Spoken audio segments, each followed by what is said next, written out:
Deus abençoe os irmãos. Deus abençoe os irmãos conectados através da internet. Vamos retomar a nossa leitura da mensagem Era de Pérgamo. Na última oportunidade, lemos das páginas 152 a 153. O irmão Brana leu a escritura de Apocalipse, capítulo 2, versículo 13, que diz o seguinte: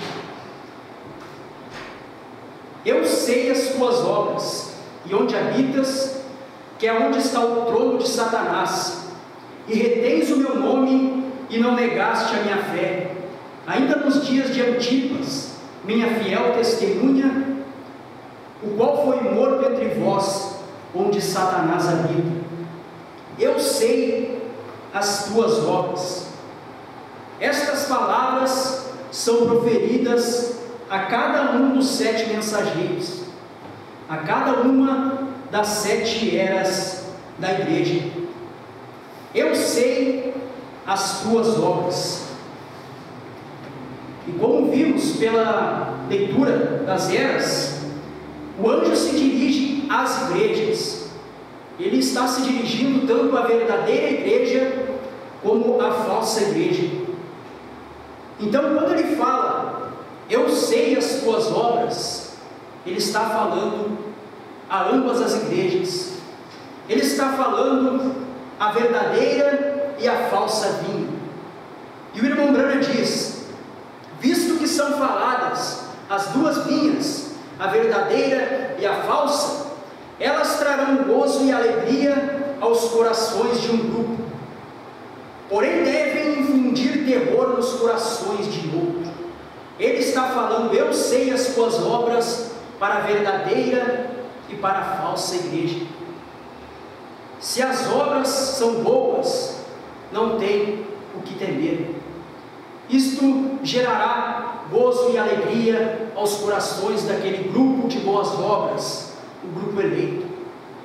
Porém, se as obras são más, ele também sabe, Jesus Cristo também sabe, e isto deve infundir terror nos corações do outro grupo, aquele que pratica as más obras. E o irmão Brana diz: porque embora sejamos salvos pela graça, em separado das obras, a verdadeira salvação produzirá obras, ou feitos que agradarão a Deus. Embora sejamos salvos pela graça, a verdadeira salvação, se verdadeiramente somos salvos, produziremos obras, ou feitos que agradarão a Deus. Em 1 João, capítulo 3, versículo 7 diz: filhinhos, ninguém vos engane. Quem pratica justiça é justo, assim como ele é justo. E o irmão Brana diz que isto, em outras palavras, quer dizer: o homem é o que ele pratica. Se você pratica justiça, você é justo. Se você se diz cristão, mas não pratica as obras do cristianismo, então tem algo errado. E esta falsa igreja professava ser cristã. O irmão Brana diz que a partir do momento em que você se diz cristão, Deus vai te julgar como um. Deus vai te considerar um, e você vai ser julgado e exigido como um. E essa falsa igreja professava crer em Cristo, professava o cristianismo, professavam ser cristãos, porém as suas obras não condiziam com as Escrituras. O irmão Brana diz que suas obras, portanto, serão escriturísticas. O fruto ou as obras de sua vida serão produto da espécie de semente ouvida que está nela. Suas obras, portanto, serão escriturísticas. Pensamos que obras apenas é fazer o bem ao próximo, ou ter um testemunho de vida, um testemunho cristão. Mas o irmão Brana diz, indo mais profundamente por dentro da Escritura, que suas obras devem ser escriturísticas. Eles se diziam cristãos, porém suas obras não eram escriturísticas. Eles batizavam em batismo pagão, nos títulos Pai, Filho e Espírito Santo. Eles haviam perdido a verdadeira revelação da deidade de Jesus Cristo. Eles já não davam mais a ceia como o apóstolo Paulo e como Jesus Cristo havia ensinado. Eles tomaram um homem em lugar do Espírito Santo. Eles puseram ali um papa para ser o seu líder. Suas obras já não eram mais escriturísticas. O irmão Branham diz que se o homem teme não agradar a Deus, então que ele cumpra a palavra. Se o homem teme em não agradar a Deus, se o homem se preocupa em agradar a Deus, em fazer o que é correto, então que ele cumpra a palavra. A palavra de Deus, o irmão Branham diz, era o critério naqueles dias, e o ainda é, e sempre será o critério. Se você quer agradar a Deus, você tem que estar de acordo com sua palavra. Como disse Tiago, que olhemos no espelho da palavra de Deus. Através da palavra de Deus podemos ver, podemos examinar quem verdadeiramente somos. Se somos verdadeiramente cristãos, ou se apenas professamos. E vamos retomar a nossa leitura. O irmão Branham diz: para quem iremos nós? Tu tens as palavras de vida eterna. Eles retiveram naquele tempo.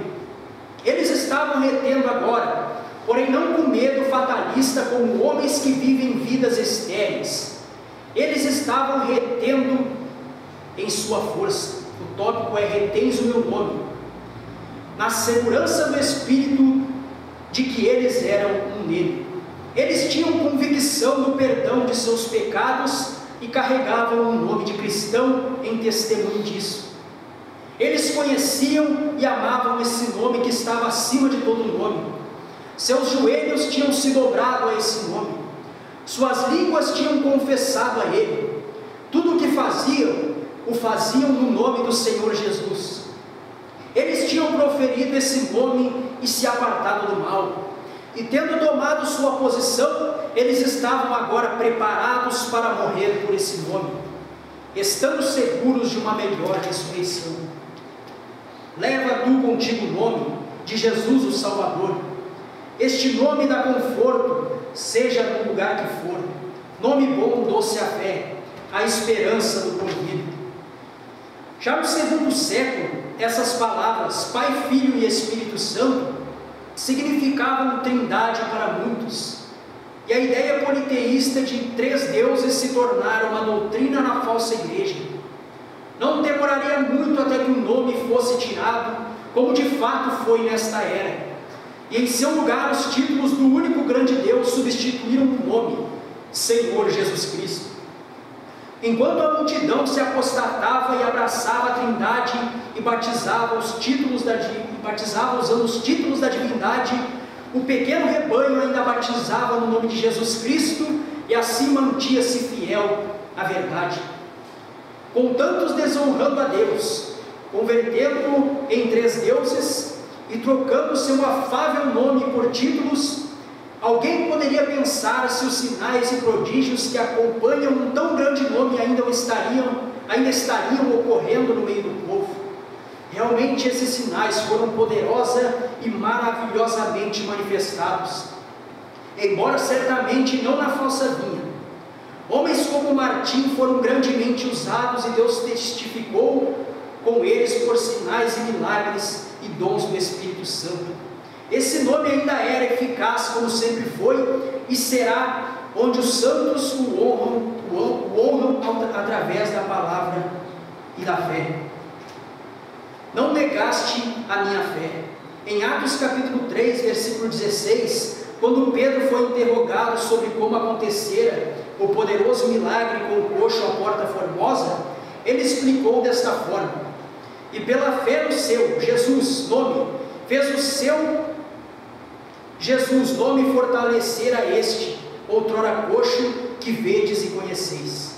E a fé que é proveniente dele, Jesus, deu a este, o homem, na presença de todos vós, esta perfeita saúde. Veja, aí está, o nome de Jesus e a fé de Jesus produziram um milagre. Pedro não alegou que fosse sua própria fé humana, não mais do que alegou que fosse seu próprio nome. Ele disse que o nome de Jesus usado na fé, que é proveniente de Jesus, realizou aquela grande obra. É a respeito desta fé que o Senhor estava falando em Apocalipse capítulo 12, versículo 13. Era a fé dele, não era a fé nele, porém era a sua própria fé que ele tinha dado aos seus crentes. Romanos capítulo 12, versículo 3. Conforme a medida da fé que Deus repartiu a cada um, segundo o versículo 1, os homens são irmãos. Efésios capítulo 2, versículo 8. Pela graça sois salvos por meio da fé. E isso, a fé, não vem de vós, é dom de Deus. E também diz em Tiago capítulo 2, versículo 1. Meus irmãos, note que ele também está falando a irmãos, o irmão Brana fala. Não tenhais a fé não em nosso Senhor Jesus Cristo, Senhor da glória em acepção de pessoas. Nesta era de Pérgamo, onde os homens estavam humanizando a salvação, tendo se desviado da verdade que do Senhor vem a salvação, tendo deixado de lado a doutrina da eleição e escancarado a porta da igreja e do seu companheirismo a qualquer um que apoiasse seus princípios, esquecer a palavra, nesta era de rápida degradação, ainda havia uma minoria que tinha a medida daquela fé de nosso Senhor Jesus Cristo, e não apenas usaram esta fé em atos de poder, porém resistiram aos que ousavam dizer que eram salvos simplesmente por se unirem a uma igreja. Eles sabiam que ninguém podia verdadeiramente crer para a vida eterna e a justiça de Deus em separado da medida da fé do próprio Senhor Jesus. Assim como a igreja de hoje está cheia de crentes mentais que aprovam o nascimento virginal, o sangue derramado, indo à igreja e tomando a comunhão, e de maneira nenhuma são renascidos, assim também naquela terceira era existia o mesmo problema. A fé humana não era suficiente naquele tempo e não é suficiente agora. É necessário que a própria fé do Filho de Deus se derrame dentro do coração de um homem de maneira que ele possa receber o Senhor da glória no templo não feito por mãos. Esta era uma fé viva. Vivo na fé do Filho de Deus. Paulo não disse que vivia pela fé no Filho de Deus. Era a fé do Filho de Deus que lhe dera a vida e o mantinha vivendo em vitória cristã. Não, eles não negaram que a salvação era sobrenatural do princípio ao fim.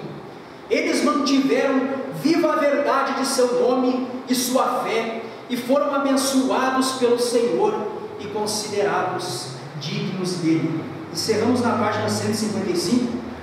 Os irmãos podem colocar-se de pé. Vamos receber o nosso pastor.